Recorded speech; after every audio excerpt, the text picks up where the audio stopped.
वक्त हो चला है खबर को समझने का। मैं हूं विवेक। सबसे पहले बात सियासत की करते हैं। जेडीयू के राष्ट्रीय अध्यक्ष ललन सिंह ने पीएम मोदी को लेकर ओछी और आपत्तिजनक टिप्पणी की।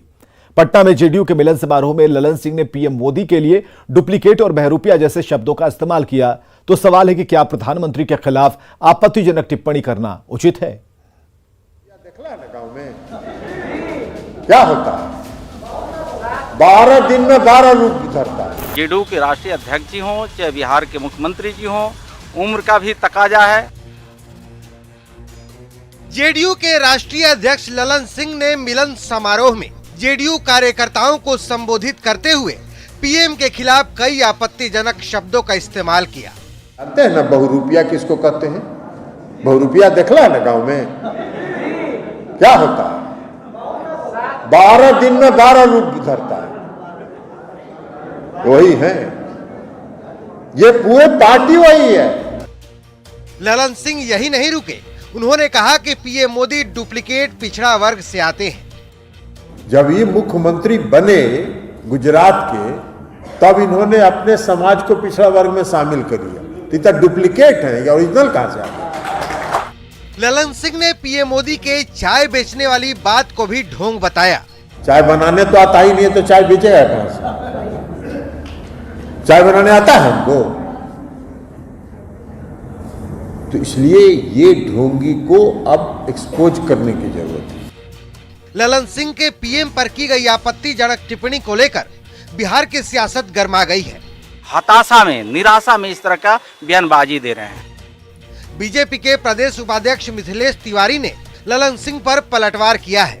मिथिलेश तिवारी ने कहा है कि मोदी जी पर बोलने के लिए ललन सिंह को 100 जन्म लेना पड़ेगा। ललन सिंह जी को बोलने का औकात भी नहीं है नरेंद्र मोदी जी पर, इसलिए मैं सीधा कहूंगा ललन सिंह जी जरा औकात में रहें। ललन सिंह ने पीएम पर बयान देकर अक्टूबर महीने में बिहार की सियासत का पारा चढ़ा दिया है। सियासत में बयानबाजी तो चलती ही रहती है, लेकिन सवाल है कि क्या प्रधानमंत्री के लिए ऐसे शब्दों का इस्तेमाल उचित है? न्यूज़ 18 के लिए पटना से शैलेंद्र और दिल्ली से अमितेश सिंह की रिपोर्ट। जाहिर तौर पर कल तक साथ रहने वाली जेडीयू को अब पीएम मोदी में खामियां नजर आती हैं, लेकिन आपको जानना जरूरी है कि जब जब पीएम मोदी को लेकर विवादित बयान दिया गया, तब तब बीजेपी को फायदा हुआ।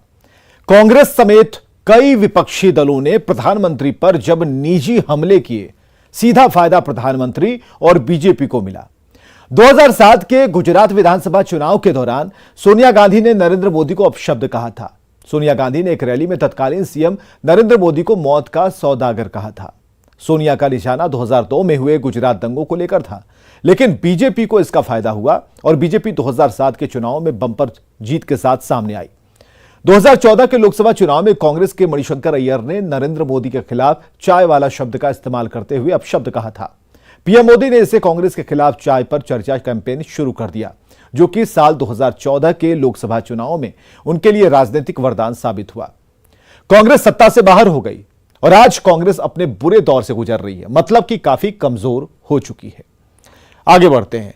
मुजफ्फरपुर के कुढ़नी से आरजेडी विधायक की सदस्यता समाप्त हो गई और इसे लेकर विधानसभा सचिवालय ने अधिसूचना जारी कर दी। एलसीटी घोटाले में अनिल सहनी को दिल्ली की राउस एवेन्यू कोर्ट ने 3 साल की सजा सुनाई थी। इसके बाद कोर्ट का यह फैसला आया है।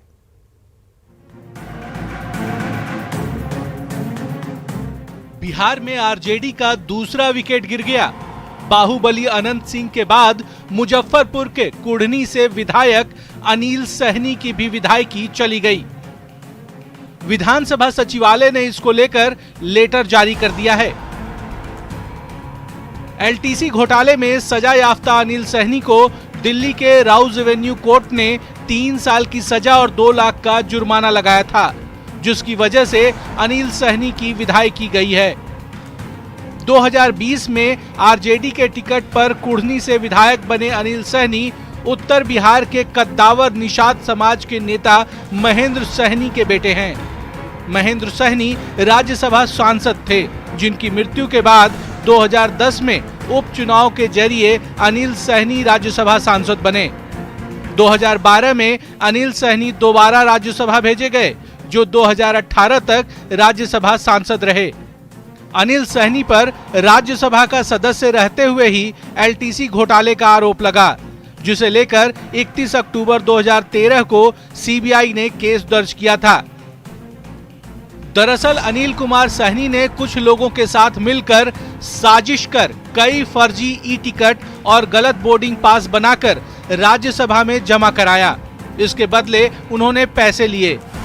इन्होंने करीब 23,71,000 रुपए का फर्जी टिकट और अन्य पास बनवाकर सरकारी फंड का दुरुपयोग किया। जांच में ये पता चला कि सहनी ने इसके बदले कोई यात्रा नहीं की। सारे कागज गलत तरीके से जमा किए गए थे।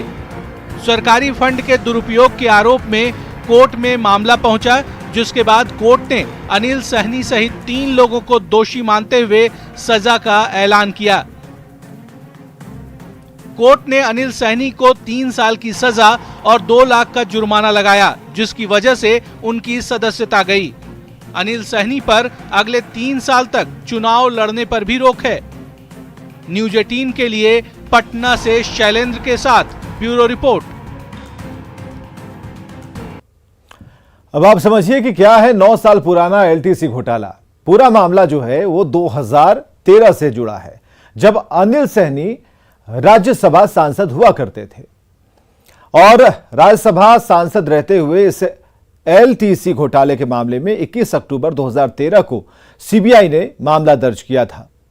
एफआईआर में बताया गया कि अनिल सहनी ने कुछ लोगों के साथ मिलकर साजिश कर कई फर्जी ई टिकट और गलत बोर्डिंग पास बनाकर राज्यसभा में जमा कराया और इसके बदले उन्होंने पैसे लिए।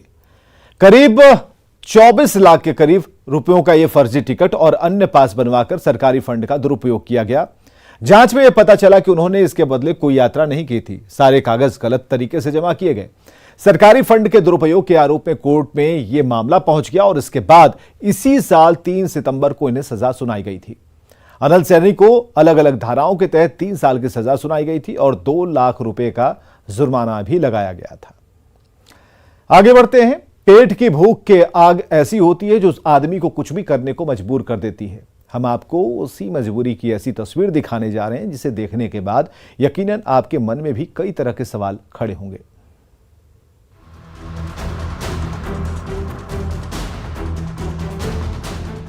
हर पल मौत से मुकाबला है। ये तस्वीर पुल, पेड़ और पेट की कटु कहानी है। ये तस्वीर जिंदगी की उस जंग की है जिसका नाता सिर्फ और सिर्फ पेट से है।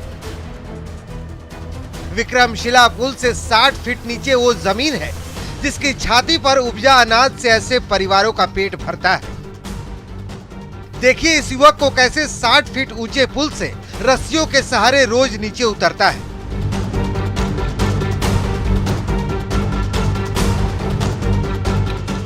महिला हो या बुजुर्ग, देखिए कैसे पेड़ को पगडंडी की तरह इस्तेमाल करते हैं। जिंदगी की ये जंग हर रोज इन्हें लड़नी पड़ती है। तस्वीर में आप देख सकते हैं कि किस तरह से जो किसान हैं वो पेड़ के सहारे पेड़ पर चढ़कर वो फिर जो है विक्रमशिला सेतु पर आते हैं और इनका यह दिनचर्या है और ये रोजाना जाना आना करते हैं। महिलाएं, बच्चे सभी इसी तरह से विक्रमशिला सेतु पर जान जोखिम में डालकर नीचे जाते हैं। पुल, पेड़ और कुव्यवस्था के कुचक्र में सिर्फ किसान ही नहीं, बच्चे भी हैं। मच्छरदानी सा दिखने वाले जाल में बांधकर बच्चों को 60 फीट नीचे उतारना वो मजबूरी है जो हर मासूमियत पर भारी है। देखिए कैसे महिलाएं अपने कलेजे के टुकड़े को कपड़े के झोले में बांधती हैं, लटकाती हैं और नीचे एक खड़ा व्यक्ति उसे संभालता है। हर रोज इसी तरह डर के आगे जिंदगी जीतती है। 2 साल हाँ तो परेशानी तो होता है किसान का, तो परेशानी है। देखे जो इतना करलाब डूबा भोसा लगे छे, फिर भैंस जाके बांध दे लगे छे, बसाए लगे छे। डर नहीं लगे छे? डर लगल तो अब की करबो, किसान के कमे छे। अब डर तो गाछ लगे उतरे छे, गाछ नीचे उतरी गेलो। महिला बच्चा सब भी उतरे छे? महिला कम उतरे छे, जे जाने छे वो उतरे छे, जे नहीं जाने छे वो नहीं उतरे छे। सिर्फ 5 या 10 रुपये बचाने के लिए इनकी जिंदगी हर रोज पुल से रस्सियों के सहारे लटकती है और उठती है। चढ़े छे, सब डूबे छे तैयो और अथियो होय छे, सब ये पर चढ़े उतरे छे। कहीं नहीं उतरे छो? दिक्कत से नाव पर पैसा ले छे, रोज 10 टका 5 टका आदमी कहाँ से पैसा देते, यही पर उतरे छे, चढ़े छे लोग। नीचा जाके करे किछो घास भूसा खेत में करे छे, माल जाल रख ले छे नीचा में, तो माल जाल के खाना पीना दै छै। हाँ तो दिक्कत नहीं होय छै ई रंग में उतरे में? तो दिक्कत होते तो की करते, केना के जैते एते, पोसल छे यहीं जगबे नहीं छे घर द्वार पर, तो की करते यहाँ रही के, घरों में रही के पेट नहीं न भरता है। तो खतरा नहीं लगे छै, डर नहीं लगे छै? जो लिखले होते डर लगता है, तब की करते। दरअसल पुल के नीचे जो खेत है वहाँ जब पानी कम होता है तो पैदल आना संभव है, लेकिन अभी पानी ज्यादा है तो रस्सी और पेड़ ही जिंदगी बचाने की पगडंडी है। सवाल है कि पुल बनाने की एक ऐसी इंजीनियरिंग जहाँ इंसानियत ही पोटली बनाकर फेंक दी गई। भागलपुर से न्यूज 18 के लिए विकास कुमार सिंह की रिपोर्ट। चलिए खबर समझिए। विक्रमशिला सेतु 60 से 70 फीट नीचे रस्सी के सहारे या तो ये लोग पेड़ से उतरते हैं। किसानों की सैकड़ों एकड़ जो जमीन है वो गंगा नदी में समा जाती है और गंगा के जलस्तर में कमी होने के बाद जमीन पानी से बाहर आती है, जिससे किसान अपनी जमीन पर फसल लगाते हैं और उसी फसल की देखरेख के लिए किसान विक्रमशिला सेतु से रस्सी और पेड़ के सहारे नीचे उतरते हैं। अब सवाल है कि विक्रमशिला सेतु से रास्ता क्यों नहीं बनाया गया, जमीन पर जाने का रास्ता क्यों नहीं हुआ, तो किसानों के बारे में किसी ने क्यों नहीं सोचा। बढ़ते हैं आगे। राजधानी पटना की बात करते हैं। राजधानी पटना समेत राज्य भर में डेंगू का कहर जारी है। डेंगू मरीजों की संख्या इस रफ्तार से बढ़ रही है कि अस्पतालों में बेड मिलना मुश्किल हो रहा है, लेकिन पटना नगर निगम के कर्मचारियों की कारस्तानी ने पूरे महकमे पर सवालिया निशान खड़ा कर दिया है। आखिर क्या है डेंगू के डंक के बीच लापरवाही की तस्वीरें? पहले राजधानी पटना से आई इस रिपोर्ट को देखिए, फिर प्रदेश के दूसरे जिलों की पड़ताल।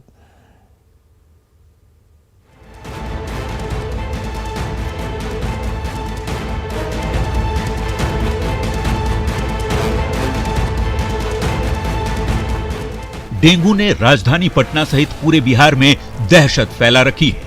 हर दिन डेंगू के मरीज बड़ी संख्या में अस्पतालों में भर्ती हो रहे हैं। डेंगू मरीजों के चलते अस्पतालों के वार्ड तक फुल हो चुके हैं।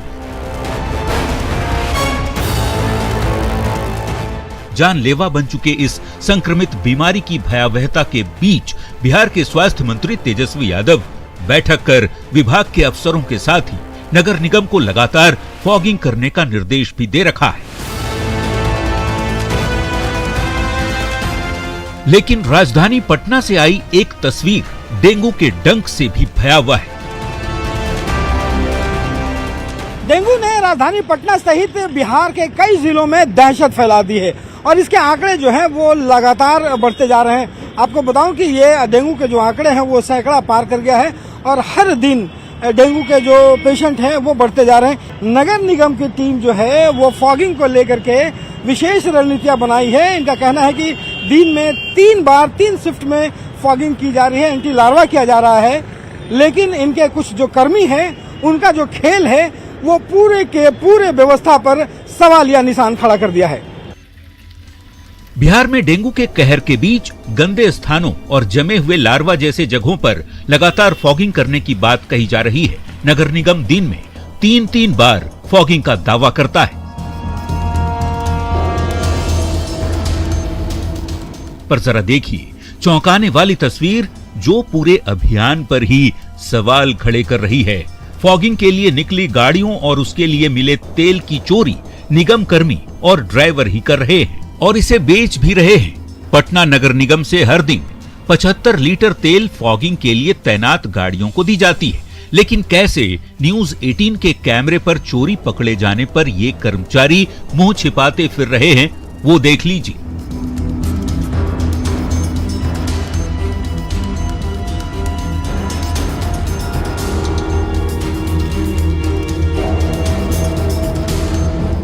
निगम कर्मियों के तेल बेचने के वीडियो सामने आने के बाद निगम अधिकारी भी मान रहे हैं कि कुछ लोग अभियान पर सवालिया निशान खड़े कर रहे हैं। हालांकि उन पर कार्रवाई की बात भी कही जा रही है। ऐसी शिकायतें 1-2 आई थी जो वीडियो वायरल हुआ था, जिसकी आप बात कर रहे हैं, उस पर FIR भी हुआ है। और एक मशीन की जो शिकायत थी जो मतलब कि उसका कुछ खराबी था, तकनीकी खराबी था, उससे ये चीज़ कर रहा था, लेकिन हम लोगों ने उसके लिए एजेंसी को भी नोटिस किया है और उस पर भी कार्रवाई कर रहे हैं। लेकिन अभी हमारी प्राथमिकता में है कि इस पर हम लोग खुद कंट्रोल कर रहे हैं। सुबह में सारे पदाधिकारी, निगम के सारे पदाधिकारी हम लोग खुद अपने मॉनिटर कर रहे हैं। राजधानी पटना सहित बिहार में डेंगू के जारी कहर के बीच जरूरी है संबंधित अधिकारी फॉगिंग जैसे अहम मुद्दों पर निर्देशों का पालन खुद कराएं, तभी डेंगू के डंक से बचा जा सकता है। लेकिन तस्वीरें यदि ऐसी ही सामने आए तो समझना मुश्किल नहीं कि लोगों की जान पर ऐसी लापरवाही किस कदर भारी पड़ सकती है। न्यूज 18 के लिए पटना से रवि एस नारायण की रिपोर्ट।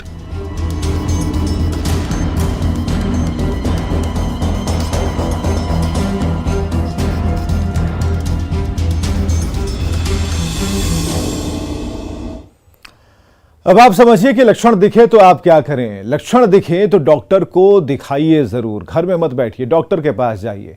ज्यादा से ज्यादा मात्रा में तरल पदार्थ लीजिए। उल्टी से शरीर में पानी की कमी हो सकती है, इसलिए पानी लेते रहना जरूरी है। और सादे पानी के साथ आप जूस ले सकते हैं, नारियल पानी का सेवन कर सकते हैं, जिससे कि आपकी बॉडी में पानी रहेगा, आपके शरीर में पानी की कमी नहीं होगी। बुखार उतारने के लिए पैरासीटामोल ले सकते हैं। डेंगू के लक्षण दिखने पर खुद दवा मत लीजिए, डॉक्टर के पास जाइए। आइए समझते हैं कि क्या आप डेंगू बीमारी से कैसे बच सकते हैं। तो आसपास के जो इलाके हैं वहां पूरी तरह से स्वच्छता का ध्यान रखिए। पानी को किसी जगह इकट्ठा मत होने दीजिए और रखे हुए पानी को नियमित रूप से बदलते रहिए। गमलों के पानी को हर हफ्ते बदलना है। मेन होल, सेप्टिक टैंक, रुकी हुई नालियों को नियमित रूप से चेक करते रहें, साफ करते रहें। जो मच्छर मारने वाली मशीनें आती हैं और जाली, इनका उपयोग कीजिए। सोते वक्त मच्छरदानी का इस्तेमाल कीजिए। बिहार में डेंगू के मरीजों की जो संख्या है बेतहाशा वृद्धि हो रही है और इसके बाद राज्य स्वास्थ्य समिति के कॉल सेंटर भी स्थापित किए गए हैं।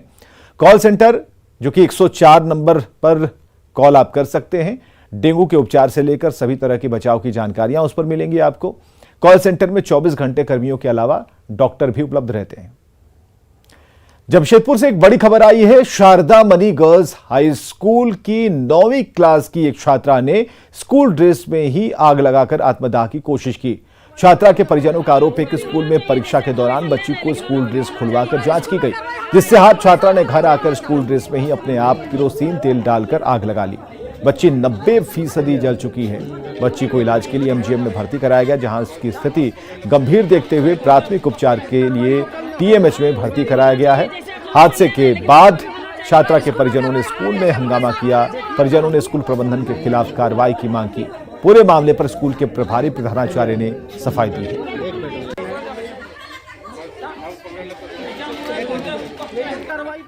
शराब के खिलाफ मद्य निषेध विभाग का अभियान जारी है। दूसरी तरफ शराबियों को सुधारने के लिए नया तरीका अख्तियार किया गया है। रिपोर्ट देखिए।